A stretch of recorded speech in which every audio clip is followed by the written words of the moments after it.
তো যারা 2025 সালে উচ্চ মাধ্যমিকে দর্শন পরীক্ষা দেবে, আমি তোমাদের এখন যে লজিকটা করাবো ভীষণ গুরুত্বপূর্ণ, 100% কমন। এর ফলে এই লজিক ক্লাসটা করলে তোমার কাছে এই লজিক জলের মতো সহজ, গ্যারেন্টি দিয়ে বললাম।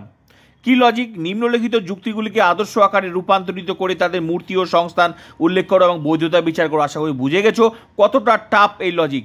কিন্তু তুমি আমার ক্লাস করবে আর লজিক পারবে না, নিরপেক্ষ ন্যায়, সংস্থান, মূর্তি, বৈধতা বিচার, এটা তো হতে পারে না।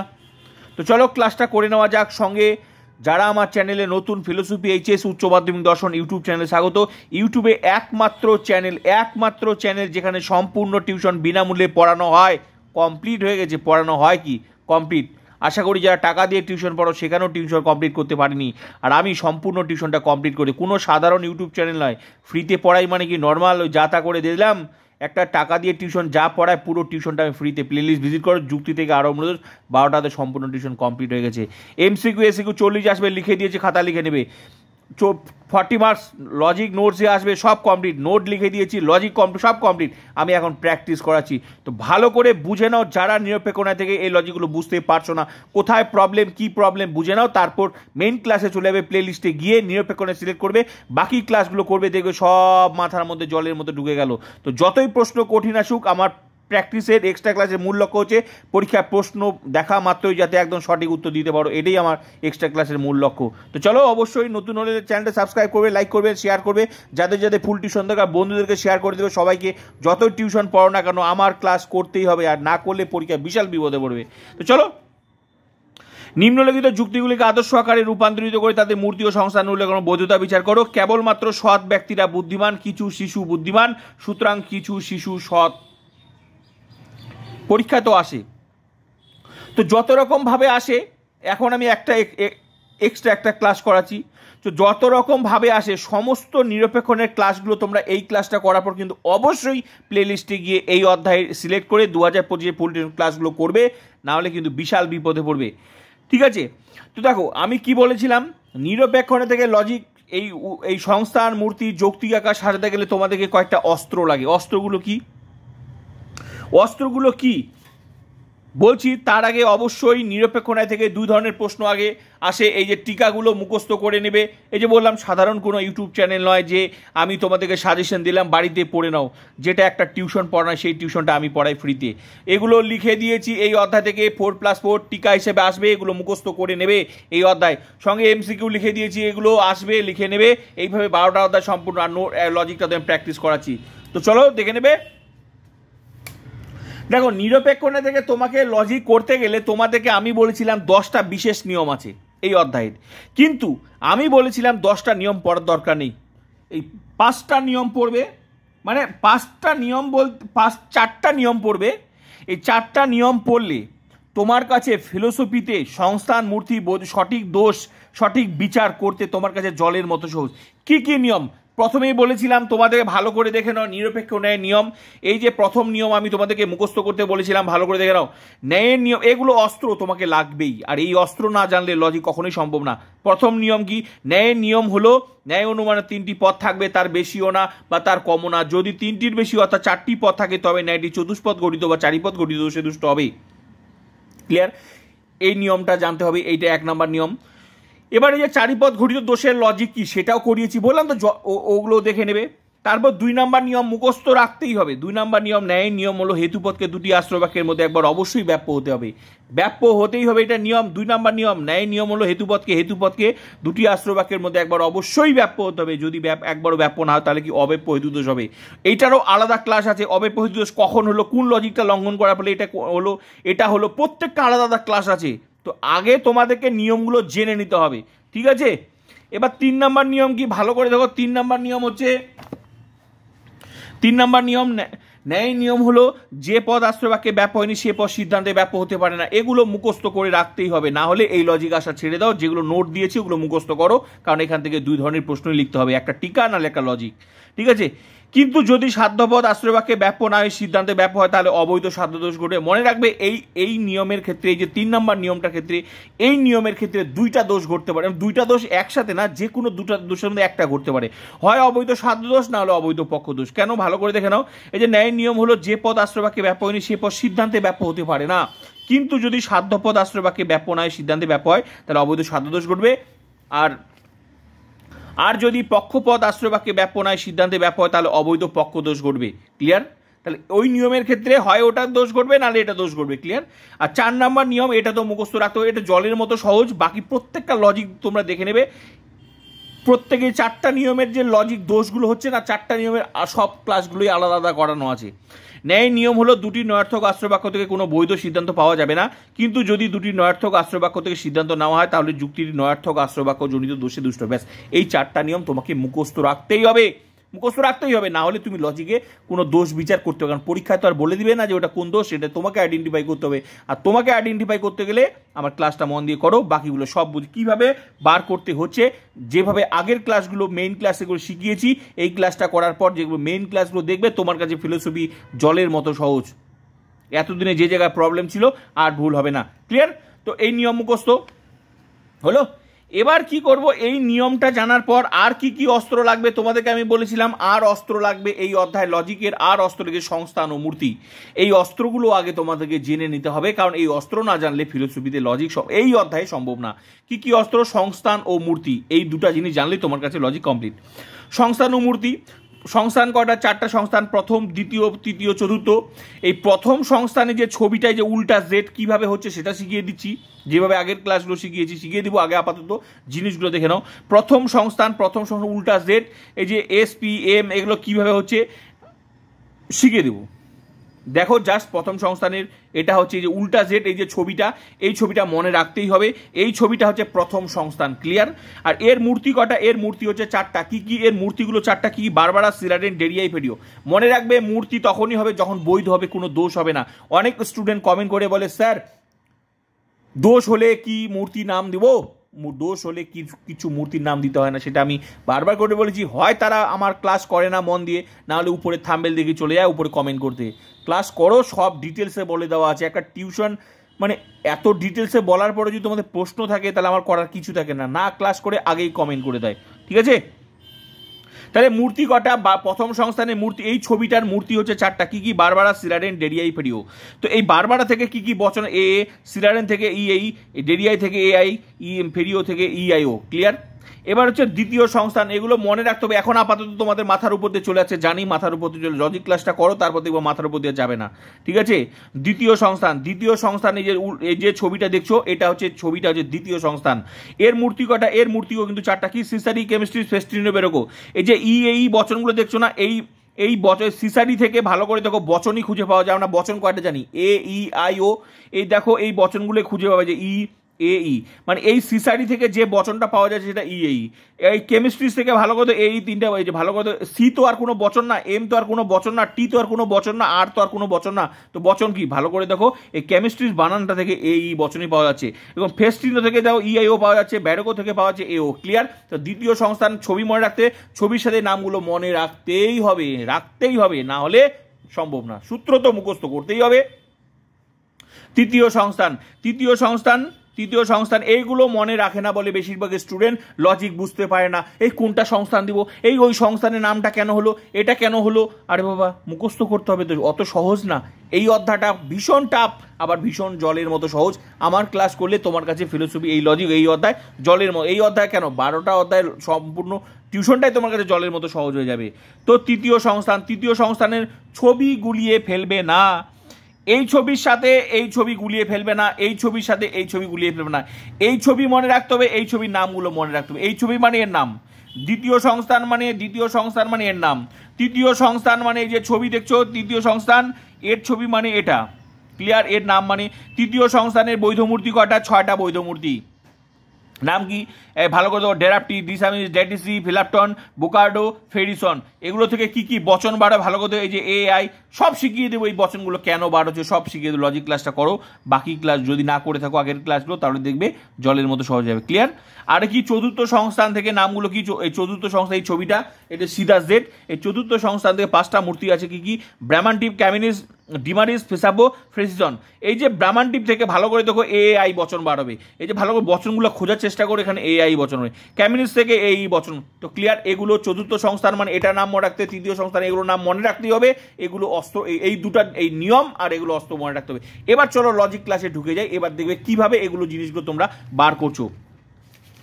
চলো, তো ক্লিয়ার দেখো, এবার সবার প্রথমে কি করতে হবে, সবার প্রথমে তোমাদেরকে কিন্তু লজিকটা করতে হবে। তো নিয়ম আমি তোমাদেরকে শিখিয়েছি, সবার প্রথমে যৌক্তিক আকার সাজাতে হবে, যৌক্তিক আকার, এই যে যৌক্তিক আকার। তো আমি তোমাদের একদম লাইন বাই লাইন বুঝিয়ে দিচ্ছি। প্রথমে তো প্রশ্ন দেওয়া থাকবে, পরীক্ষা এই পর্যন্ত 2টা উদাহরণ দেওয়া থাকবে, এবার উত্তর তোমাকে এখান থেকে করতে হবে, পরীক্ষায় তোমাকে এখানে লিখতে হবে যৌক্তিক আকার, এটা থাকবে না, পরীক্ষা এই পর্যন্ত থাকবে। ক্লিয়ার, এই পর্যন্ত থাকবে, এরকম আরো 2টো থাকবে। তো আমি এখন একটা নিয়েছি, না বিশাল বড় ভিডিও হয়ে যাবে, একটা বুঝলেই বাকিগুলো বুঝে যাবে। ক্লিয়ার, মন দিয়ে একটা ক্লাস ভালো করে করো। তো এবার তোমাকে এটা থেকে আমাদেরকে হচ্ছে যৌক্তিক আকারটা বার করতে হবে। তো যৌক্তিক আকারটা বার করতে না পারলে বাকিগুলো কিছুই বুঝতে পারবে না। কি করে বার করবে, নিয়ম আছে, অতএব সুতরাং কাজেই, যদি এই 3টা শব্দ যদি থাকে তার পরের বাক্যটা নর্মালি যৌক্তিক আকারটা মানে গঠন হয় অতএব সুতরাং কাজেই, কারণ কিংবা কেননা থাকলে তার আগের বাক্যটা সিদ্ধান্ত, অতএব সুতরাং কাজেই থাকলে তার পরের বাক্যটা, এই যে শব্দগুলো অতএব সুতরাং কাজেই নর্মালি। আর এক্সট্রা স্পেশালভাবে আরও কি কি শব্দ আছে, যেহেতু সেহেতু থাকলে কি হবে, শুধু যেহেতু থাকলে কি হবে, সেহেতু থাকলে কি হবে, তার ক্লাস প্রত্যেকটা ক্লাসগুলো করে নেবে, দেখো সবগুলো বলা আছে। ক্লিয়ার, তাহলে অতএব সুতরাং কাজেই থাকলে কি হবে, তার পরের বাক্যটা সিদ্ধান্ত, মানে এই যে ভালো করে দেখো সুতরাং মিলে গেছে, তাহলে তার পরের বাক্যটা মানে এটা সিদ্ধান্ত। আর কারণ কিংবা কেননা থাকলে তার আগের বাক্যটা সিদ্ধান্ত। এবার প্রশ্ন হচ্ছে তোমাদের, এটা আবার কোন ধরনের কথা রে স্যার বলছে, এগুলো আবার কেন বলছে? হ্যাঁ, এগুলো তোমাদেরকে বলেনি, বা তোমরা শোনার চেষ্টা করবে, বা স্যার বলেছে, বা তোমরা বুঝতে পারো না জিনিসটা কি। স্যার তো করে দিয়েছে, কিন্তু তোমরা বুঝতে পারো না, জিনিসগুলো স্কিপ করে চলে গেছো, বিষয়টা ভালো করে মনে রাখো। তাহলে উত্তর এখানে যৌক্তিক আকার বা আদর্শ আকার লিখতে হবে। এবার তোমাদেরকে যে এখান থেকে নিচ থেকে উপরে এটা সাজানোর নিয়ম হচ্ছে এরকম যৌক্তিক আকারটা, যুক্তিটা সাজাতে হবে। ক্লিয়ার, প্রথমকার লাইনটা প্রধানাশ্রবাক্য, দ্বিতীয় লাইনটা অপ্রধানাশ্রবাক্য, তৃতীয় লাইনটা সিদ্ধান্ত। এবার এখানে তো আমি তোমাদের করে দিয়েছি, কিন্তু আমি কিভাবে হলো সেটাই তোমরা দেখো। তো সবার প্রথম নিচ থেকে উপরে উঠতে হবে, নিচ থেকে উপরে উঠতে হবে, সবার আগে সিদ্ধান্ত বার করতে হবে। এই 3টা লাইনের মধ্যে সিদ্ধান্ত কি করে হবে, অতএব সুতরাং কাজেই থাকলে তার পরের বাক্যটা সিদ্ধান্ত, এই তার মানে এটা সিদ্ধান্ত, কিছু শিশু সৎ, তার মানে এটা সিদ্ধান্ত। সিদ্ধান্ত আইডেন্টিফাই করতে সবার প্রথম, তার মানে নিচ লাইনটা আইডেন্টিফাই করতে এস থেকে উপরে উঠবে। ঠিক আছে, তা কিছু শিশু সৎ, তার এটা আবার বচন হবে, এগুলো আবার বচন করতে হবে। তো বচন কি হবে, কিছু থাকলে হ্যাবাচ্য থাকলে কি হয়, আই বচন হয়। তো কোনো শিশু হয় সৎ, আই বচন। ক্লিয়ার, এই যে কোনো শিশু হয় সৎ, লিখে দিলাম বচন। এই যে শিশুটা সবার প্রথম, এই লাইনটা হবে সিদ্ধান্তটা সবার প্রথম। তারপর শিশুটা যে উদ্দেশ্যপদ, আর সত্তা কি বিধপদ। এই শিশু পদটার নাম হবে এস, আর বিধপদটার নাম হবে পি। এস মানে পক্ষপদ, পি মানে সাধ্যপদ। ক্লিয়ার, এই পদটার নাম কি, এই পদটার নাম হচ্ছে পক্ষপদ, আর পি পদটার নাম কি সাধ্যপদ। ক্লিয়ার, মানে সিদ্ধান্তের উদ্দেশ্য স্থানে যে পদটা থাকে সেটা পি এস থাকে, আর বিধ স্থানে যে পদটা থাকে সেটা পি। এস মানে কি পক্ষ, পি মানে সাধ্য। সাধারণত অনেক স্টুডেন্ট ভাবে এস মানে সাধ্য, পি মানে পক্ষ, না, এটা ভুল করবে। এস তে উল্টা ভাবে, এস তে পক্ষ, পি তে সাধ্য। ক্লিয়ার, তাহলে মনে থাকবে 3টা পদই থাকে নেই। ক্লিয়ার হলো, এবার হচ্ছে তাহলে এই বাকি লাইনগুলো কিভাবে আসবে, এখান থেকে 3টা লাইনের মধ্যে একটা লাইন তো নেওয়া হয়ে গেল, এই লাইনটা হয়ে গেল, বাকি পড়ে থাকলো কয়টা, 2টা লাইন পড়ে থাকলো। এই যে এটার নাম কি দিল এস, এটার নাম কি দিল পি। এই যে এস শব্দটা, এই যে এস শব্দটা নিচ থেকে উপরে উঠতে হবে। এবার দ্বিতীয় লাইনটা বার করতে হবে। এই এস শব্দটা মানে কি, শিশু শব্দটা, যে লাইনটা নেওয়া হয়ে গেছে, এই লাইনটা নেওয়া হয়ে গেছে, এটা বাদ দিয়ে যে লাইনের মধ্যে শিশু শব্দটা থাকবে সেটা হবে দ্বিতীয় নাম্বার লাইন। নিচ থেকে উপরে উঠতে মানে এই লাইনটা আইডেন্টিফাই করতে হবে, এই লাইনটা দ্বিতীয় নাম্বার, মানে অপ্রধান আশ্রবাক্যটা আইডেন্টিফাই করতে হবে। শিশু শব্দটা যেখানে থাকবে, এই 2টো লাইনের মধ্যে একটা লাইন তো নেওয়া হয়ে গেছে, যেটা থাকবে সেটা হবে দ্বিতীয় নাম্বার লাইন। ভালো করে দেখে, কিছু শিশু বুদ্ধিমান, তার মানে এটা হবে দ্বিতীয় নাম্বার লাইন। ক্লিয়ার, তাই আলটিমেটলি ওটাও একটা বচন হবে, কিছু শিশু শুধু বুদ্ধিমান, এটাও আই বচন হবে, কিছুর সাথে হ্যাবাচক আছে, তার মানে আই বচন নিয়মে বলা আছে, বচনতা দেখে নেবে। বারবার করে বলছি ফিলোসফিতে প্রত্যেকটা চ্যাপ্টার রিলেটেড। এখন হয়তো লজিকগুলো করছো, এটা আবার অনেকের মাথার মধ্যে ঢুকছে এটা আবার বচন কী করে হলো। এই জন্যই বলছি ফিলোসফি তত সহজ না, ঠিক আছে, আবার জলের মতো সহজ, প্রত্যেকটা রিলেটেড, কোনো লজিক তুমি বাদ দিতে পারবে না। এই যে এখন বচনটা কাজে লাগছে, এবার তোমার প্রশ্ন হচ্ছে স্যার আমি তো নিরপেক্ষ লজিক শিখছি, বচন কেন কাজে লাগবে? হ্যাঁ অবশ্যই কাজে লাগবে, কারণ ফিলোসফি বচন দিয়ে শুরু। যেমন সরিয় সরা কখন না শিখলে তোমাকে এখন তুমি পড়াশোনাগুলো করতে পারবে, এগুলো পড়তে পারবে? পারবে না। তো সরিয় সরা তো অলরেডি শেখা হয়ে গেছে। কোনো স্টুডেন্ট যদি মানলাম, এখন কোনো স্টুডেন্ট যদি বলে যে আমি সরিয় সরা কিছুই শিখবো না, স্যার আমাকে লজিক শিখান তো, আমাকে একটা পদ্য দেন তো পড়তে, একটা গদ্য দেন তো পড়তে, পারবে? পারবে না। ঠিক তেমনি বিষয় ফিলোসফিতে লজিক শিখতে গেলে তোমাকে বচনটা শিখে বচনের যত রুলস আছে সব জানা নিতে লাগবে, কারণ প্রত্যেকটা step by step logic related, এটার সাথে ওটা, ওটার সাথে ওটা কানেক্টেড। ক্লিয়ার? আলটিমেটলি এগুলো বচন করতে হবে। কিছু শিশু বুদ্ধিমান, তাহলে কোন বচন হবে? কিছুর সাথে এটা হয় বচন। এই দেখো ভালো করে, কোনো শিশু হয় বুদ্ধিমান ব্যক্তি বা বুদ্ধিমান যাই দাও না কেন, কোনো শিশু হয় বুদ্ধিমান ব্যক্তি। ক্লিয়ার? আই বচন। তাহলে দ্বিতীয় লাইন থেকে প্রথম এই সিদ্ধান্ত থেকে কি করে দ্বিতীয় লাইন আসার নিয়মটা, এই নিয়মে বাকি সমস্ত লজিক হবে। এই নিয়ম ভালো করে শিখে নাও, যৌক্তিক আঁকাটা কীভাবে সাজাচ্ছি, ঠিক আছে? তাহলে এটা যেখানে থাকবে সেটা হবে দ্বিতীয় নাম্বার লাইন। দ্বিতীয় লাইন হয়ে গেল। দুইটা লাইন হওয়ার পর যেটা পড়ে থাকবে সেটাই সবার উপরে। কি লাইনটা পড়ে থাকলো? যে এই লাইনটা পড়ে থাকলো। তো দুইটা লাইন তো আমি আইডেন্টিফাই করে নিলাম, যেটা পড়ে থাকবে সেটা সবার উপরে। কি? কেবলমাত্র সৎ ব্যক্তিরা বুদ্ধিমান। তাহলে কেবলমাত্র থাকলে কি হয়? আমি বলে দিয়েছি, এ বচনে বিশেষ নিয়ম। ভালো করে দেখবে, এই বচন অধ্যায় দেখবে নিয়ম লেখা আছে। এ বচনে বিশেষ নিয়ম, কেবলমাত্র, একমাত্র, শুধুমাত্র, এই যে সমস্ত শব্দগুলো থাকলে এ বচন হয়, কিন্তু উদ্দেশ্য বিধেয় চেঞ্জ, এটা আবার বিশেষ নিয়ম। ভালো করে, তাহলে কি? কেবলমাত্র সৎ ব্যক্তিরা উদ্দেশ্যপদ, এটা বিধপদ, উদ্দেশ্য চেঞ্জ হবে। কেন? এই শব্দটা থাকার জন্য নিয়ম আছে। এগুলো মুখের কোনো কথা নেই, এগুলো পুরো টিউশনটা লিখে নেবে, ঠিক আছে? যদি 80-80 পেতে হয়, আর স্কুল থেকে 20, টোটাল 100। সকল বুদ্ধিমান ব্যক্তি সৎ, এ বচন। ক্লিয়ার? প্রত্যেকটা বচন হয়ে গেল সাজানো। ক্লিয়ার? ব্যাস, এই যে নিয়মে আমি তোমাদেরকে সাজাতে বললাম না, এই নিয়মের সমস্ত লজিক তোমাকে সাজাতে হবে, সমস্ত লজিক এই নিয়মেই সাজাতে হবে। ক্লিয়ার? সাজানো হয়ে গেল। তাহলে বচন হয়ে গেল আলটিমেটলি। এবার বচন হওয়ার পর এবার হচ্ছে আমাদের যে নিয়মগুলো আমি তোমাদের দেখালাম, প্রত্যেকটা নিয়ম অ্যাপ্লাই করতে হবে। যেখানে বলতে হবে যে দোষ হয়েছে কি হয় নাই, দোষ হলে দোষ নাম দিতে হবে, দোষ না হলে দোষ নেই, তখন কিভাবে হবে। তো এই পর্যন্ত যত যৌক্তিক আকার সাজানো যে সিস্টেমে দেখালাম, সেম সিস্টেমে। ক্লিয়ার? এবার বাকি ক্লাসগুলো করবে। তো এবার হয়ে গেল। এবার আমি কি করব? এবার আমি তোমাদেরকে যে নিয়মগুলো শেখালাম, এই নিয়মগুলো অ্যাপ্লাই করতে হবে। নিয়ম কি কি? প্রথম নিয়ম আমি তোমাদেরকে কি বললাম? প্রথম নিয়ম শুরুতেই বলে দিয়েছি, নিয়মগুলো খাতার মধ্যে লিখে নেবে। প্রথম নিয়ম আমি তোমাদের বললাম যে নিরপেক্ষ ন্যায় নিয়ম হলো ন্যায় অনুমানের 3টি পদ থাকবে, তার বেশিও না কমও না। এই যে 4টা নিয়ম দিয়েছি না, এগুলো খাতায় দেখলে চলবে না, আর মুখস্থ করে নিতে হবে। এগুলো সূত্র, এগুলো মনের মধ্যে গেঁথে নিতে লাগবে ক্লাস করতে গেলে, ঠিক আছে? আমি অলরেডি দেখিয়ে দিই, পাই টু পাই, স্টেপ বাই স্টেপ দেখিয়ে দিয়েছি। এবার হচ্ছে পদগুলো মিলিয়ে নাও। এটার নাম কি দিয়েছিলে? এস, এটার নাম পি। এবার পদগুলো মিলিয়ে নয়, যে এস মানে এস শব্দটা যদি শিশু হয় তাহলে এটার নামও শিশু হবে, এস এস। তারপর এটা যদি পি হয় তো সৎ ব্যক্তি, যেখানে পি নাম দিয়ে দিব। বাকি যে দুটো পদ থাকবে সেটার নাম এম দিয়ে দিব। এটা ভালো কথা, এম দিয়েছি। ক্লিয়ার? হয়ে গেল। মনে রাখবে প্রথম নিয়মটা এবার অ্যাপ্লাই করব। ন্যায়ের নিয়ম, প্রথম নিয়ম কি দেখালাম? ন্যায়ের প্রথম নিয়ম তোমাদের আমি কি দেখালাম? এই যে ভালো করে দেখো, প্রথম নিয়ম কি দেখালাম? এই যে ন্যায়ের নিয়ম হলো ন্যায় অনুমান 3টি পদ থাকবে, তার বেশিও না কমও না। যদি 3টির বেশি হতো 4টি পদ থাকে, তবে ন্যায়টি চতুষ্পদ গঠিত বা 4টি পদ গঠিত চতুষ্ট হবে। ভালো, এবার মিলিয়ে নেব। এই যে এস একটা পদ, পিপি সৎ ব্যক্তি 2টা পদ। এই যে এম ব্যক্তি বুদ্ধিমান ব্যক্তি একই, মানে সেম পদ। তার মানে কয়টা পদ হলো? 3টা পদ হলো। এবার তোমাদের প্রশ্ন হচ্ছে স্যার 3টা পদ 6টা হচ্ছে না, 6টা না, কারণ ন্যায় হচ্ছে প্রত্যেকটা পদ দুবার করে বসে। ক্লিয়ার? এগুলো সব লিখে দিয়েছি, ঠিক আছে? তো এই যে সেম শব্দ একটা পদ, তার কয়টা হলো? সেম শব্দ শিশু একটা পদ, সৎ তাহলে কয়টা? 2টা পদ। বুদ্ধিমান ব্যক্তি মানে এস আর পি মিলানোর পর যেটা থাকবে সেটা এম পদ। ক্লিয়ার? হয়ে গেল। ব্যাস হয়ে গেল। কয়টা পদ হলো? 3টা পদই হলো। কারণ প্রথম নিয়মটা পাস। এইবার যাব দ্বিতীয় নিয়মে। তো 4টা নিয়ম অ্যাপ্লাই করতে হবে সিরিয়ালি, তবেই তুমি সঠিক আইডেন্টিফাই করতে পারবে, দোষটা করতে পারবে, নাহলে পারবে না, ঠিক আছে?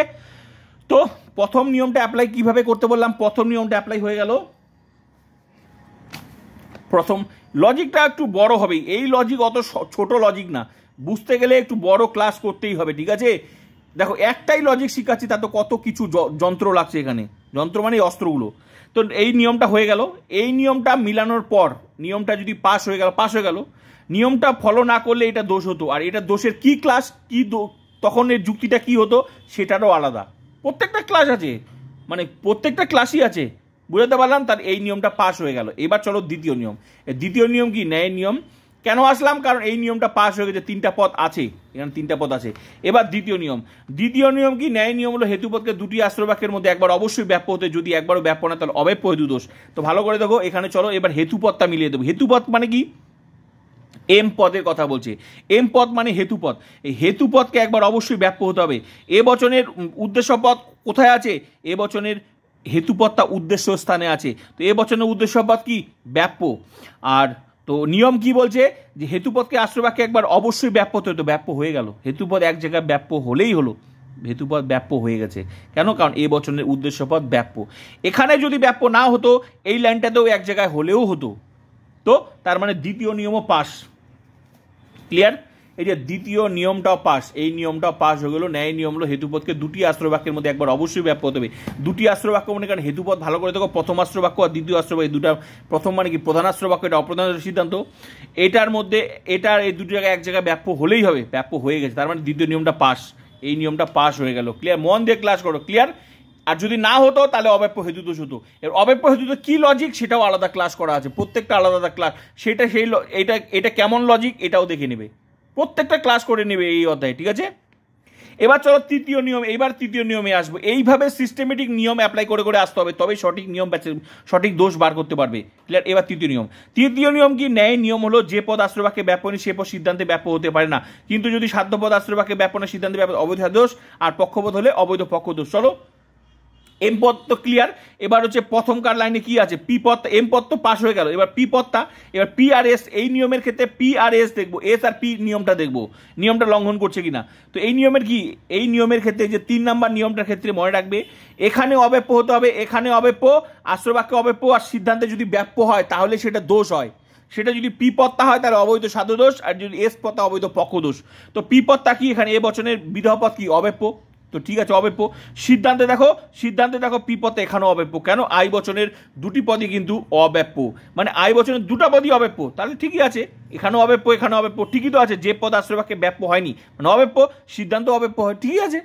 মানে এখানে অব্যাপ্য এখানে ব্যাপ্য হলে তবেই দোষ। সেটা যদি এস পি পদটা হয় অবৈধ সাধ্য দোষ এই নিয়মের 3 নাম্বার নিয়মের ক্ষেত্রে, আর যদি পিটা হয় তাহলে অবৈধ পক্ষ দোষ, পিটা যদি হয় অবৈধ সাধ্য দোষ, আর যদি এসটা হয় তাহলে অবৈধ পক্ষ দোষ। ক্লিয়ার? তো পি পদটা নিয়ম ঠিক আছে, এখানে অব্যাপ্য এখানে অব্যাপ্য, ঠিকই আছে। এবার চলো এস পদটা ভালো করে দেখো, এস পদটাও কিন্তু অব্যাপ্য, এখানেও অব্যাপ্য। তো চলো এখানেও অব্যাপ্য, সিদ্ধান্তে দেখো এস পদটা এখানেও অব্যাপ্য। কেন? কারণ আই বচনে তো দুটা পদই অব্যাপ্য, এখানেও এটাও আই বচন, তো দুটা পদই এখানেও অব্যাপ্য এখানেও, তার মানে 3 নাম্বার নিয়মটাও পাস। অবৈধ সাধ্য দোষ হলো না, অবৈধ পক্ষ দোষ হলো না। তো এই যে অবৈধ সাধ্য দোষের যুক্তিটা তাহলে কেমন? তাহলে অবৈধ পক্ষ দোষের যুক্তি সেটার আলাদা আলাদা ক্লাস, প্রত্যেকটা বললাম যে প্রত্যেকটা লজিক আলাদা আলাদা ক্লাস, প্রত্যেকটা ক্লাস না করলে তুমি বুঝতে পারবে না। তুমি যদি ভালোটা বুঝতে গেলে খারাপটা বুঝতে হবে, খারাপটা বুঝতে গেলে ভালোটা বুঝতে হবে। তো সব ধরনের লজিকই ক্লাস করানো আছে। অবৈধ সাধ্য দোষেরও আলাদা লজিক আছে, অবৈধ পক্ষ দোষেরও আলাদা লজিক আছে। যেমন এখানে কোনো দোষই হচ্ছে না তারও আলাদা লজিক, যেমন এখানে এটা দোষ হলো না, তার মানে 3 নাম্বারটা তো হলো না। এবার চলো 4 নাম্বার নিয়ম। 4 নাম্বার নিয়ম কি আছে? 4 নাম্বার ন্যায়ের নিয়ম হলো দুটি নয়ার্থক আশ্রয় বাক্য থেকে কোনো বৈধ সিদ্ধান্ত পাওয়া যাবে না, কিন্তু যদি দুটি নয়ার্থক সিদ্ধান্ত না হয় তাহলে নয়ার্থক আশ্রয় বাক্য জনিত দোষে দুটো, মানে এটা হচ্ছে দুটাই নাবাচক হলে নয়ার্থক আশ্রয় বাক্য হয়। ঠিক আছে? তো ভালো করে দেখো, একটা এই নয়ার্থক আশ্রয় বাক্য জনিত দোষ ধরা সবচেয়ে সহজ। কেন? এটা যদি ই বচন হয়, এটা যদি ই বচন হয় নয়ার্থক, এটা যদি ও বচন হয়, এটা যদি ই বচন হয়, মোট কথা নাবাচক দুটো আশ্রয় বাক্য নাবাচক হলেই নয়ার্থক আশ্রয় বাক্য জনিত দোষ, এটা সবচেয়ে সোজা। তো ভালো করে দেখো, একটা এ বচন একটা আই বচন, ব্যাস নয়ার্থক তো হবেই না। তার মানে 4 নাম্বার নিয়মটাও পাস, কোনো দোষ হলো না, কোনো দোষ হলো না, দোষ নেই, এই জন্য লিখে দিই দোষ নেই। ক্লিয়ার? ভালো করে দেখো, এখানে কোনো দোষ হলো না। তাহলে কেন দোষ হলো না? এইভাবে নিয়মগুলো অ্যাপ্লাই করে করে আসতে হবে। এই যে বাকি যে দোষগুলো, এবার নয়ার্থক আশ্রয় বাক্য জনিত দোষ কি তারও লজিক আলাদা আছে, সেটা দেখে নেবে। ওইটা তো আবার নয়ার্থক দোষ, কখন অবৈধ সাধ্য দোষ, কখন অবৈধ পক্ষ দোষ, অব্যাপ্য হেতু দোষ, তার প্রত্যেকটা লজিক আলাদা, কোনটার ক্ষেত্রে কিভাবে হচ্ছে তার আলাদা আলাদা ক্লাস আছে এই অধ্যায়ে। ঠিক আছে? এটাতে দেখো কোনো দোষই হলো না, তাহলে লিখে দেবো দোষ নেই। চলো দোষ নেই। এবার সংস্থান বার করতে, এই যে সংস্থান যে শিখালাম কিছুক্ষণ আগে, সংস্থানের ভিডিওটা দেখালাম, এবার হচ্ছে এই যে সংস্থানের যে ছবিগুলো দেখালাম, এবার এগুলো কাজে লাগবে। এবার ভালো করে দেখো, এই যে সংস্থান, এই যে ছবিটা দেখলে যে আলটিমেটলি 3টা লাইন তুলে নিতে হবে। এই যে ভালো করে দেখো, মনে করো মানুষের যেমন একটা কঙ্কাল থাকে না, ঠিক তেমনি এটা তুলে নিতে হবে। এই যে প্রথমকার লাইনটা কি? এই যে এমপি, প্রথমকার লাইনটা আমি তুলে নিলাম এই যে এমপি, দ্বিতীয় লাইনটা কি এস এম, দ্বিতীয় লাইনটা যে এস এম তুলে নিলাম, দ্বিতীয় লাইনটা এস এম তুলে, তৃতীয় লাইনটা কি এই যে এসপি, তৃতীয় লাইনটা এই যে এসপি তুলে নিলাম। ক্লিয়ার? তুলে নেওয়ার পর এই যে সংস্থানের সিস্টেম হচ্ছে হেতুপদের অবস্থান অনুযায়ী ন্যায়ের যে আকার হয় সেটাকে সংস্থান বলা। দেখবে সংস্থান আলাদা টিকা লিখে দিই, মূর্তি আলাদা টিকা, সংস্থান মূর্তি আলাদা টিকা লিখে দেওয়া আছে, দেখে নেবে ভালো করে। ঠিক আছে? আর এই সংস্থান মূর্তির প্রত্যেকটা নিয়মের আলাদা আলাদা ক্লাসও আছে, দেখে নেবে। ভালো করে বুঝিয়ে দিয়েছি এই সংস্থান মূর্তির উপর, এখনো তো দেখালামও। তো তিনটা লাইন নেওয়ার পর কি করব, এম পদটাকে জোড়া দিয়ে দেবো, এম পদকে জোড়া দিব, শুধু এটুকুই কাজ। তিনটা লাইন প্রথমে তুলে নিলাম, তিনটা লাইন যে প্রথমকার লাইন, দ্বিতীয় লাইন, তিনটা লাইনে যে পদগুলো আছে সেগুলো নামগুলো রেখে দিল। প্রথমকার লাইনে কি পদ ছিল? এমপি, দ্বিতীয় লাইনে কি এস এম, দ্বিতীয় লাইনে এস এম, তৃতীয় লাইনে এসপি, এই যে এসপি। এবার তারপরে কাজ কি, তারপর শুধু হেতুপদকে এম পদ যেখানে থাকবে সেটা জোড়া করে দেবো, কে শুধু কানেক্ট করে দেবো। এর ফলে যে ছবিটা আসবে এই চারটার মধ্যে যে কোনো একটা ছবি হবেই, চারটার মধ্যে যে কোনো একটা হয়, এটা হবে, নাহলে এটা হবে, নাহলে এটা হবে, নাহলে এটা হবে, যে কোনো চারটার মধ্যেই ছবি হবে। ঠিক আছে? তো এখানে ভালো করে দেখো তো এখানে ছবিটা কোনটা মিললো, এখানে ছবিটা ভালো করে প্রথম সংস্থান, তার মানে এই ছবিটা হচ্ছে প্রথম সংস্থান। এই ছবির সাথে যদি মিলে প্রথম, এই ছবির সাথে মিলে তৃতীয়, এটার সাথে মিলে দ্বিতীয়, আর এটা মিলে চতুর্থ, এই চারটার মধ্যে নাম দিল। তার মানে এটা নাম কি দিলাম? প্রথম। কেন দিলাম? কারণ এই ছবিটা প্রথম সাথে মিলে গেল, তার মানে এই ছবিটা প্রথম সংস্থান। ক্লিয়ার? এবার হচ্ছে কাহানি মে টুইস্ট, মানে কি এবার দোষ নেই, তাহলে কি করব, এবার মনে রাখবে এই যে বচনগুলো বার হলো না, এ আই আই, এই যে দোষ নেই তার মানে এটা বৈধ, তার মানে এটা বৈধ, দোষ নেই মানে বৈধ। এই যে প্রথম সংস্থান হলো না, এই প্রথম সংস্থানের নামগুলো কি কি ভালো করে দেখো। প্রথম সংস্থান কি? বারবারা, সিলাডেন, ডেরিয়াই, ফেরিও। তো এখানে কি বচন বেরিয়েছে ভালো করে দেখে তো, এখানে কোন বচন বেরিয়েছে? এ আই আই, তার মানে প্রথম সংস্থানের, এবার সংস্থান এটা, প্রথম সংস্থান এ আই আছে, ভালো করে দেখো এ আই আই আছে, এ আই। মনে রাখবে দোষ না হলে যে ছবিটা মিলবে তার নামটা দিতে হবে। তো ভালো করে দেখো, দোষ নেই তার মানে এই ছবিটা মিলছে, এই ছবিটার এই নামগুলোই দিতে হবে। এই যে বচনগুলো বার হবে, তিনটা বচন, এখানে কোন বচন বেরিয়েছে? এ আই আই বেরিয়েছে, তার মানে এই যে এ আই বেরিয়েছে, মানে এই যে এ আই, এইটার নামটা কি? এই যে এর মূর্তিটার নাম কি? এই বৈধ মূর্তিটার নাম হচ্ছে ডেরিয়াই। নাম কি? এ আই আই, এই বৈধ মূর্তিটার নাম হচ্ছে ডেরিয়াই, যেহেতু এ আই ডেরিয়াই থেকে আসে এর মোড। ক্লিয়ার? যদি ই এই বারোতো তার নাম দিও সিলাডেন, যদি এ বারোতো তার নাম দিও বারবারা, যদি ইআইও বারোতো তা ফেরিও। ক্লিয়ার? যদি এটা না হয়ে এই ছবিটা বারোতো, এই বচনগুলো বারোতো, তখন এর নামগুলো দিত এখানে। ক্লিয়ার? এইভাবে চারটা সংস্থান যে ছবিটা মিলতো, যদি দোষ না হতো তখন তার নামগুলো দিত। তো ক্লিয়ার? আশা করি বুঝে গেছো এটা কোন বচন মিলে। এ আই আই, তার মানে প্রথম সংস্থান মিলেছে। দোষ না হলে যে সংস্থান মিলবে তার নামগুলো দিতে হবে, যে বচনটা মিলবে। এখানে দেখো দোষ নাই, এটা মিলেছে, এর নামটা ডেরিয়াইটাই দিতে হবে। যদি এটা হতো, এটা কখনো, এটা হলে কখনো এই নামটা বলতে পারবে না, কারণ এটার নাম মানে বৈধ মধ্যে এটা। ক্লিয়ার? এবার চলো বিচারটা ভালো করে শিখে নাও। আশা করি ক্লিয়ার হয়ে গেল দোষ নেই কেন হলো, এটাও শিখিয়ে দিলাম। এবার চলো বিচারটা মন দিয়ে ক্লাসটা করে নাও। বিচারটা মনে রাখবে, পরীক্ষায় বিচার দুই ধরনেরই হয়। একটা বিচার হয় দোষ নেই, আর একটা বিচার হয় দোষ থাকলে। তো দোষ নেইটা আমি শিখিয়ে দিচ্ছি, দোষ থাকলে কি হবে তার বিচারটা আলাদা ক্লাস আছে, ওই ক্লাসগুলো দেখবে। আলটিমেটলি দুইটাই গত মুখস্থ করবে, খুব সুন্দর করে শিখিয়ে সব ক্লাসগুলো করবে, দেখবে জলের মতো সহজ। দোষ থাকলে তার বিচার একটা গত সুন্দর করে লিখিয়ে দিয়েছি, মুখস্থ হবেই। আর দোষ না থাকলে, যেমন এই বিচারটা দোষ নেই, তো দুই ধরনেরই বিচার হয়, ভালো করে শিখে নাও। তো দোষ না থাকলে বিচারে লিখতে হবে, বিচারে লিখতে যুক্তিটি বৈধ, একই রকম লিখতে হবে, শুধু কোথায় কোথায় পরিবর্তন করতে হবে দেখে নাও। যুক্তিটি বৈধ। ক্লিয়ার? যুক্তিটি প্রথম সংস্থানে বৈধ মূর্তি। যে প্রথম সংস্থান কেন দিলাম, কারণ যেহেতু প্রথম সংস্থান বেরিয়েছে এই জন্য প্রথম সংস্থানে তো বেরিয়েছে। ওই কথাগুলো তুমি কি করে বুঝলে যে এটাতে দোষ নেই, সেই কথাগুলোই বিচারে লিখতে হবে। যুক্তিটি বৈধ, যুক্তিটি প্রথম সংস্থানে বৈধ মূর্তি, এই যে এআই, যার নাম ডেরিয়াই। বলে দিলাম কেন ডেরিয়াই হলো। তাহলে কোথায় কোথায় পরিবর্তন, আশা করি বুঝে গেছো। যেটা সংস্থান হবে তার নাম সেটাই দিতে হবে। ক্লিয়ার? যুক্তিটি চারিপদ ঘটিত দোষে দুষ্ট নয়, কারণ এখানে তিনটি পদ রয়েছে। যুক্তিটি অব্যপহিত দোষে দুষ্ট নয়, কারণ এখানে হেতুপদ দুটি, আশ্রয় বাক্য ব্যাপ্য হয়েছে। এইভাবে যুক্তিটিতে ন্যায়ের সমস্ত নিয়ম পালন করা হয়েছে। যুক্তিটি ন্যায়ের কোনো নিয়ম লঙ্ঘন করেনি, ফলে যুক্তিটি বৈধ। ব্যাস, এখানে কোনো নিয়মই লঙ্ঘন করা হয়নি। এটা আরো বড় সাজানো যেতে পারে, আমি শর্টকাটে লিখে দিয়েছি। ঠিক আছে? তো আশা করি বুঝতে পেরেছো। এখানে আরো বড় বড় একটা যে কোনো গত মুখস্থ করবে, আমি লিখে দিয়েছি, ভালো করে বাকি বিচারগুলো দেখবে। এখানে আরও সাধারণ আলটিমেটলি 1 নাম্বার করেই পাবে, 1 নাম্বার করেই, প্রত্যেকটা আলাদা, যৌক্তিক আকার আলাদা, বিচারে আলাদা, 4 নাম্বার করেই থাকে, 2টা থাকবে। তো এইটা বিচারে আলাদা, ওইটাতে আলাদা, ওইটা আলাদা, ঠিক আছে। যতই বিচার 2 পেজ লেখো পাবে 1, ঠিক আছে। কারণ যৌক্তিক আকারটা এই যে তোমরা দেখছো, এটার আলাদা নাম্বার, এটার আলাদা নাম্বার, এটার আলাদা নাম্বার, কি 1 2 3 4 তো হয়ে যাচ্ছে, ঠিক আছে। আবার এটার আলাদা, তো বেশি লিখে নেয়, মূল জিনিসটা লিখতে হবে, বুঝিয়ে দিতে হবে, ক্লিয়ার। এটার উপর 1 নাম্বার, আর কত 4 এ 4, এরকম 2টা আসবে, 4 4 8। এটা এই বিচারের উপর যদি 10 পেজ লেখো আলটিমেটলি ওই একই পাবে, ঠিক আছে। তো মূল বিষয়টা লিখতে লাগবে, যতটা সংক্ষেপে লেখা যেতে পারে। তোমরা নিজের ভাষাও লিখতে পারো, আমি সুন্দর করে লিখে যে বাকি ক্লাসগুলো করবে, দেখবে যুক্তিটি বৈধ, কিন্তু এই বিষয়টা দিতে হবে, যুক্তিটি বৈধ, যুক্তিটি প্রথম সংস্থানের বৈধমূর্তি, যে সংস্থান হবে সেই সংস্থানের নাম দিয়ে বারবার করে বলছি কোন জায়গায় পরিবর্তন, বাকি ক্লাসগুলো করবে, দেখবে বুঝে যাবে। যুক্তিটি যদি দ্বিতীয় হতো তার দ্বিতীয় সংস্থার নাম, যুক্তিটি তৃতীয় হতো তৃতীয় সংস্থার নাম, যেটা হবে সেটা, যে বচনটা বাড়বে সেটার নাম, ক্লিয়ার। তো যুক্তিটি প্রথম সংস্থানের বৈধমূর্তি, যেহেতু এটা বেরিয়েছে প্রথম সংস্থান, ছবিটা প্রথম সংস্থান, তার ওটার নাম, আর ওটার নামটা এটা শিখিয়ে দিলাম প্রথমেই। যুক্তিটি 4টি পদ ঘটিত দোষে দুষ্ট নয়, কারণ এখানে 3টি পদ রয়েছে।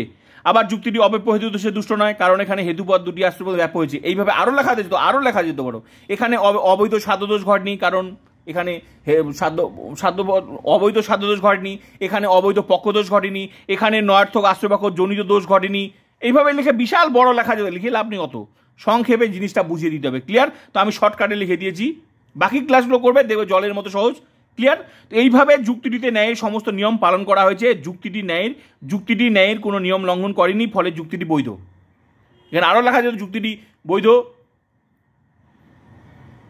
মূর্তি, যার নাম হচ্ছে ডেরিয়াই, একই ব্যাপার, সুন্দর করে লিখিয়ে দিয়েছে, বাকি ক্লাসগুলো করবে, দেখবে জলের মতো সহজ। তো ক্লিয়ার, এইভাবে লিখতে হবে যুক্তিটি বৈধ, কোনো নিয়ম, এই কথাগুলো লিখতে হবে, যুক্তিটিতে ন্যায়ের কোনো নিয়ম লঙ্ঘন করেনি।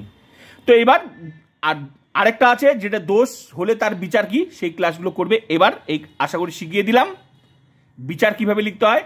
এবার বাকি ক্লাসগুলো করবে, প্লে লিস্টে যাও, নিরপেক্ষণের সমস্ত লজিক ক্লাসগুলো করো, প্র্যাকটিস অবশ্যই করো। মনে রাখবে, নিরপেক্ষণে যদি প্র্যাকটিস না করো আর প্রত্যেকটা ক্লাস না করো, অত সহজ না এই অধ্যায় লজিক করা, ঠিক আছে। কারণ একবার এক এক রকম লজিক দিবে, তো যত রকমভাবে লজিক আসবে, মেইন ক্লাস কমপ্লিট, সাথে তো আমি এক্সট্রা ক্লাস প্র্যাকটিস চলছেই। যে কোনো অধ্যায় প্রতিদিন এক্সট্রা ক্লাসের কোনো সিস্টেমেটিক নেই, কারণ যেহেতু সিরিয়ালি যুক্তি থেকে আরও 12টাতে সম্পূর্ণ টিউশন কমপ্লিট হয়ে গেছে, এখন যে কোনো অধ্যায় আমি প্র্যাকটিস করাতে পারি, ঠিক আছে। তো এইভাবে প্র্যাকটিস করো, মেইন ক্লাসগুলো করো, এবার বাকি ক্লাসগুলো করে দাও। নিরপেক্ষ যত ধরনের লজিক পরীক্ষা আছে সব করিয়েছি, এমনকি করাচ্ছিও প্র্যাকটিস। তো প্লিজ চ্যানেলটা সাবস্ক্রাইব অ্যান্ড শেয়ার।